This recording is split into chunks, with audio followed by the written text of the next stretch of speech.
Видишь суслика? Нет.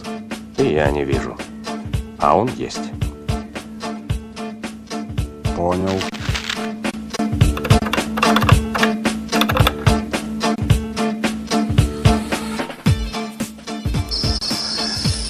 Это ж так надо было объяснить, что теперь вообще ничего не понятно.